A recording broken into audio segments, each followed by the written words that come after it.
우리 21절 함께 읽습니다. 이 일이 있은 후에 바울이 마게도냐와 아가야를 거쳐 예루살렘에 가기로 작정하여 이르되 내가 거기 갔다가 후에 로마도 보아야 하리라 하고, 이 말씀에서 바울은 지금까지 마음 깊숙이 품어왔던 소원을 처음으로 공개합니다. 그게 뭔가요? 로마도 보아야 하리라. 바로 로마죠. 왜 이 말을 여기에서 하게 됐을까요? 지금 바울이 있는 도시는 에베소입니다. 그는 에베소에서 3년을 살았습니다. 이례적으로 긴 시간이죠. 지금까지 10년 가까운 선교 활동 기간 동안에 바울은 여러 도시들을 두루 다니면서 도시마다 짧게는 한두 주에서 길게는 서너 달 정도 머물렀습니다. 가장 길게 머물렀던 도시가 고린도였는데 그때가 1년 6개월 지냈었죠. 근데 거기서 예전과 달리 오래 머물렀던 까닭은 바울 스스로 내린 결정이 아니었죠. 예수님이 고린도에서 환상으로 찾아오셔서 그동안에 오랜 나그네 생활에 지쳐있던 바울을 힘내라고 격려해 주셨기 때문이죠. 거기서 쉬라고 하셨기 때문에 고린도에서는 1년 6개월 있었습니다. 바울이 고린도에서 머무는 동안 지금까지의 선교 활동 중에 처음으로 본격적으로 한 교회를 돌보는 목회를 할 수 있었고요. 또 처음으로 다른 교회에 보내는 편지도 썼습니다. 그만큼 고린도에서 여유를 갖게 된 거죠. 그 편지가 지금 우리 갖고 있는 신약 성경 중에 데살로니가 전서입니다. 하나님이 바울에게 주셨던 선물 같은 기간이었죠. 그 후로 얼마 지나지 않아 바울이 이제 에베소로 왔습니다. 그런데요, 이 에베소에서 바울이 고린도보다 더 오랫동안 머무는 거예요. 3년이라고 했습니다. 우리는 이 지점에서 다소 어울리지 않는 것처럼 보이는 질문을 할 수 있습니다. 왜 바울은 에베소에서 3년이나 살았을까요? 바울이 에베소를 떠나지 못하고 3년이나 머물 수밖에 없었던 이유가 바로 에베소가 아니라 고린도 교회에서 일어나고 있는 문제들 때문이었다는 거예요. 정작 에베소에서는 다 좋고 괜찮았습니다. 문제가 없던 건 아니지만 바울이 그걸 가지고 씨름할 거는 없었어요. 두란노 서원에 사는 복음 학교도 수강생이 끊이지 않았고요.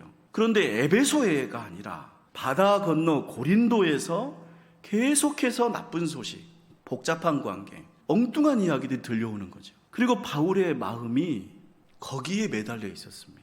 이런 사정을 에베소 교인들은 모릅니다. 아마도 여러분 중에도 그런 사정이 있는 분이 계실 거예요. 남들 눈에 안 보이는 무거운 짐이 어딘가에 하나 더 매달려 있는 분들이요. 남들은 몰라요. 나만 힘든 거죠. 남들에게 설명해 줄 수도 없어요. 에베소에서 바울이 그랬던 것입니다. 고린도전서는 16개 장으로 쓰여진 긴 편지입니다. 한 번에 그냥 확 써버린 편지가 아니라 고린도 교회에서 문제들이 들려올 때마다 바울이 하나씩 써서 보낸 편지글들을 모은 거예요. 그러니까 바울이 에베소에서 지낸 3년 내내요, 정작 고린도 교회 문제들 때문에 씨름했었고, 고린도 교회에 발목 잡히는 바울은 그 때문에 3년이라는 세월을 거기서 머물게 된 겁니다. 거기에 더해 바울을 더 힘들게 했던 게 있었습니다. 바울이 에베소에서 지내면서 고린도 교회 문제들을 자꾸만 시시콜콜 대답해 준 이유가 있어요. 고린도 교회는 바울에게 처음으로 목회를 한 교회라는 사실이 있어요. 로마 제국 전역을 두루 다녔던 바울은 셀 수 없이 많은 교회들을 세웠습니다. 그 교회들에서 바울은 목회라는 걸 하진 않았어요. 그러니까 복음은 전했는데 교인들을 깊이 이해한다거나 그들과 정을 쌓을 시간들은 없었던 거죠. 여러분 스스로가 목사와 교우들의 관계를 생각해보면 금방 이해하실 거예요. 저도 우리 광암교회에 부임한 지가 이제 6년이 다 돼갑니다. 제가 6년 내내 주일마다 이렇게 설교는 하고 있지만요, 저와 여러분의 관계라는 면에서는 제가 처음 부임했을 때와 6년이 지난 지금이 다르다고 느낍니다.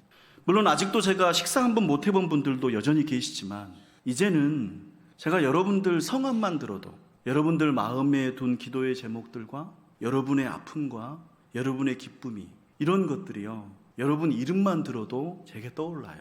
앞으로 시간이 흐를수록 여러분 한 분 한 분을 제가 더 깊이 이해하게 될 거고, 저도 그런 느낌이 좋습니다. 근데 바울에게는 그런 교회가 한 개도 없었어요. 오직 단 하나, 고린도에서 처음으로 바울은 교인들의 사정을 알게 됐고 목회를 한 거죠. 그리고 바울의 그 생애 첫 목회지, 처음으로 정을 쏟았고 마음을 나누었고 같이 밥 먹으면서 함께 시간을 보냈던 그 사람들에게서 계속 나쁜 이야기를 듣게 될 때, 바울에게는 그런 이야기들이 단지 남의 문제로만 다가온 게 아니라 마음 깊이 이런 의문도 갖게 했을 것입니다. 그러면 나는 제대로 살고 있는 거 맞는가? 왜냐하면 남들에게는 청산유수 말했거든요. 복음은 이런 거다, 교회는 이런 거다, 하나님은 이런 분이고 예수님은 이런 분이셔, 우리는 이런 좋은 것들을 믿고 구원을 받았으니까 서로 사랑하면서 의미 있게 살자고, 그래야 그리스도인이고 교회다운 거라고 이렇게 곳곳마다 말하고 다녔는데요, 정작 본인이 열심히 최선을 다한 고린도 교회는 전혀 교인들이 그런 모습이 아니었거든요. 맨날 싸우고 헐뜯고 편가르고 잘난 척하고요. 그러니 소위 바울에게 멘붕이랄까요. 바울은 에베소에서 3년을 머물렀습니다. 왜 거기 그렇게 오랫동안 머물렀던가요? 바울은 그때 앞으로 나아갈 수가 없었던 거예요. 발목이 잡혀 있었거든요. 미련에 매이고 자책에 붙들려 있었거든요. 그래서 앞이 보이지가 않아요.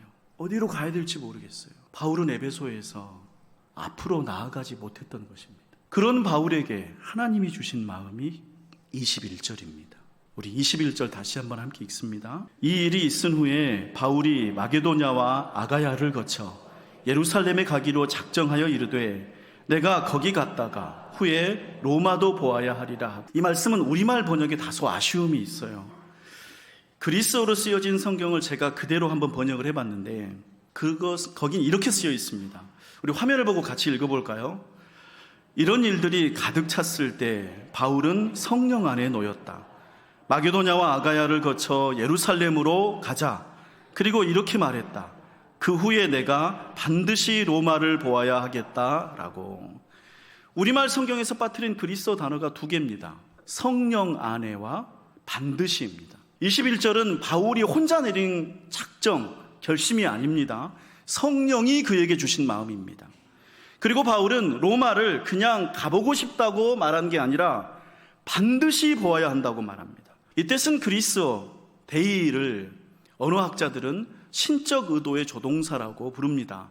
Divine necessity라고 해요. 이걸 쉽게 풀어 말하면 하늘이 두 쪽이 나도 반드시 해야 한다, 이런 의미를 갖고 있습니다. 그러니까 21절을 다시 풀어보면 이런 의미예요. 이런 일들이 계속 이어지면서 바울이 더 이상 견딜 수 없게 됐을 때, 목구멍 끝까지 차게 됐을 때 성령께서 바울에게 이런 마음을 주셨다. 마게도냐와 아가야를 거쳐 예루살렘으로 가라고. 그리고 바울은 이렇게 말했다.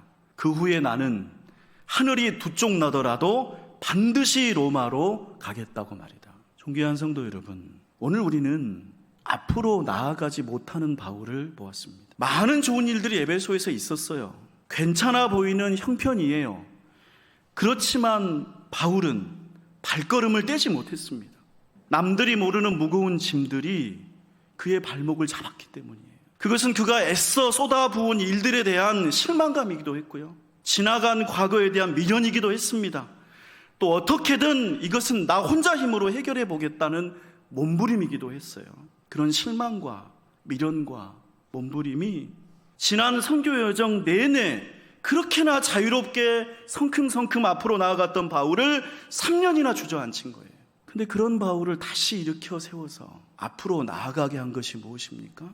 성령님의 음성입니다. 그리고 성령님이 주신 새로운 소망입니다. 그가 잊고 있었던 기쁨이에요. 반드시 이루고 싶다고 마음에 품었지만 현실이 너무 무거워서 그 무거운 현실 때문에 어디론가 떠밀려버린 그의 진실한 바람이었죠. 성령님은 그의 마음에서 그것을 다시 일깨우신 것입니다. 존귀한 성도 여러분, 하나님은 우리 안에 소원을 일으키시는 분이십니다. 그리고 또한 그것을 이루게 하시는 분이신 줄로 믿습니다. 무거운 현실이 혹은 남들은 알지 못하는 짐들이 나를 주저앉혀서 내가 이제는 어디로 가야 하는지 모르게 하고 과연 다시 앞으로 나아갈 수 있을까 두렵게 한다면요, 오늘 예배드리시는 여러분 마음에 성령님께서 말씀하셔서 여러분이 가야 할 여러분의 로마를 일깨워 주시기를 축복합니다. 바울이 마음에 품었던 그 로마의 꿈이 이런저런 일들 때문에 잠시 묻혀 있었지만 주님께서는 그것을 다시 꺼내게 하셔서 바울이 새로운 길을 걸어가게 하셨습니다. 그 주님이 여러분의 마음에도 여러분의 로마를 다시 꺼내셔서 새롭게 하실 줄로 믿습니다. 우리 시간 이 말씀을 내 마음에 품고 성령님과 함께 거두는 기도를 드립니다.